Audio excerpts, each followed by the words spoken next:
കടൽ വഴിമാറി ഭക്തർക്കായി തുറക്കുന്ന അത്ഭുതമായ ഈ പാത കണ്ടോ? നിഷ്കളങ്കേശ്വര ക്ഷേത്രത്തിൻ്റെ വിസ്മയമാണ് ഈ കാണുന്നത്. കടലിനെ ചുറ്റിപ്പറ്റി നമ്മുടെ പുരാണങ്ങളിലും ഇതിഹാസങ്ങളിലും അനവധി അത്ഭുത കഥകളുണ്ടല്ലേ. കടൽ രണ്ടായി പിളർന്ന് വഴിയൊരുക്കിയതും കടലിന് കുറുകെ പാലം കെട്ടി ശത്രുരാജ്യത്തെ കീഴടക്കിയതുമൊക്കെ നമ്മൾ കേട്ട കഥകളാണ്. എന്നാൽ അത്തരമൊരു അത്ഭുതം ഇന്നും നമ്മുടെ കൺമുന്നിൽ സംഭവിക്കുകയാണെന്ന് പറഞ്ഞാൽ വിശ്വസിക്കുമോ? നിഷ്കളങ്കേശ്വർ ക്ഷേത്രം, നിഷ്കളങ്കേശ്വർ മഹാദേവ ടെമ്പിൾ എന്നാണ് ഈ അത്ഭുത ക്ഷേത്രത്തിൻ്റെ പേര്. അത്തരമൊരു വിസ്മയത്തിൻ്റെ കേന്ദ്രം എന്നെങ്കിലും നമ്മളൊന്ന് കാണണ്ടേ? ഭാവനഗർ ജില്ലയിൽ അറബിക്കടലിൻ്റെ നടുവിൽ കരയിൽ നിന്നും ഏകദേശം 1 കിലോമീറ്റർ അകലെയായിട്ടാണ് ഈ ഒരു ശിവക്ഷേത്രം സ്ഥിതി ചെയ്യുന്നത്. സാധാരണ സമയങ്ങളിൽ ക്ഷേത്രം മുഴുവനും കടലിൻ്റെ വെള്ളത്തിനടിയിലായിരിക്കും.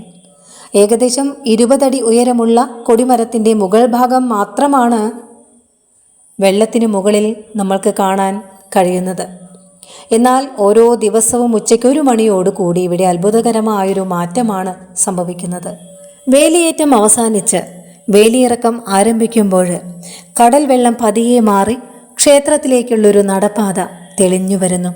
പ്രകൃതി തന്നെ ഭക്തർക്കായിട്ട് വഴിയൊരുക്കുന്നത് പോലെ ഈ അതിമനോഹരമായ കാഴ്ച അനുഭവിക്കുന്നവർക്ക് അത്ഭുതകരമായൊരു അനുഭവം തന്നെയാണ്. രാത്രി ഏകദേശം 10 മണിവരെ ഈ വഴിയിലൂടെ നടന്ന് ഭക്തർക്ക് ക്ഷേത്രത്തിലെത്തി ശിവദർശനം നടത്താം. പിന്നീട് വീണ്ടും കടൽ ഉയർന്ന് ക്ഷേത്രത്തെ മുഴുവനും മൂടിക്കളയും.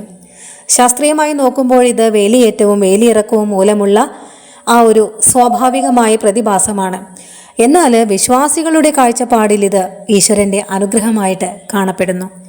ഭക്തർക്കായി കടൽ തന്നെ വഴിമാറി നിൽക്കുന്നു എന്നൊരു വിശ്വാസം ഇവിടേക്ക് എത്തുന്ന ഓരോരുത്തരിലും വളരെ വലിയൊരു ആത്മീയമായ വികാരമാണ് ഉണർത്തുന്നത്.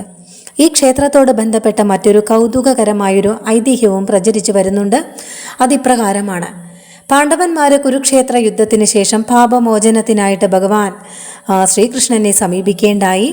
ഭഗവാൻ അവർക്കൊരു കറുത്ത പശുവിനെയും ഒരു കറുത്ത കൊടിയെയും നൽകി. ഇവയുടെ നിറം വെളുപ്പാവുന്ന സ്ഥലത്ത് നിങ്ങൾക്ക് പാപമോചനം ലഭിക്കുമെന്ന് പറഞ്ഞു. അങ്ങനെ ദീർഘമായ യാത്രയ്ക്കു ശേഷം അവർ ഈ സ്ഥലത്തെത്തുകയും അവിടെ എത്തിയപ്പോഴാണ് ഈ പശുവിൻ്റെയും കൊടിയുടെയും നിറം വെളുത്തതായിട്ട് മാറിയത്. അതിനുശേഷം അവരിവിടെ ശിവാരാധന ആരംഭിച്ചു എന്നൊരു വിശ്വാസം കൂടിയുണ്ട്. ഈ ഐതിഹ്യത്തിൻ്റെ സ്മരണയ്ക്കായിട്ട് ഇവിടെ 5 ശിവലിംഗങ്ങൾ സ്ഥാപിച്ചിട്ടുണ്ട്.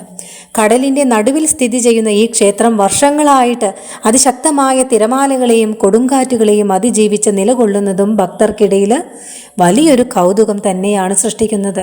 പ്രത്യേകിച്ച് 20 അടി ഉയരമുള്ള കൊടിമരത്തിന് ഇത്രയും വർഷങ്ങൾക്കിടയിലും യാതൊരു കേടുപാടുകളും സംഭവിച്ചിട്ടില്ല എന്നത് വിശ്വാസികളെ കൂടുതൽ ആകർഷിക്കുന്ന ഒരു കാര്യമല്ലേ.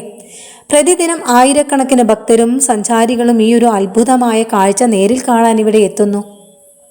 ഇനി കടൽ മാറി വഴിയൊരുക്കുന്ന ആ ഒരു നിമിഷം ഭക്തരുടെ ഓരോരുത്തരുടെയും മനസ്സിലൊരു പ്രത്യേകമായ അനുഭവമാണ് ഇവിടെ സൃഷ്ടിക്കുന്നത്. പ്രകൃതിയും വിശ്വാസവും ഒന്നിച്ചു ചേരുന്ന അപൂർവമായ ദൃശ്യം തന്നെയാണ് ഈ ക്ഷേത്രം.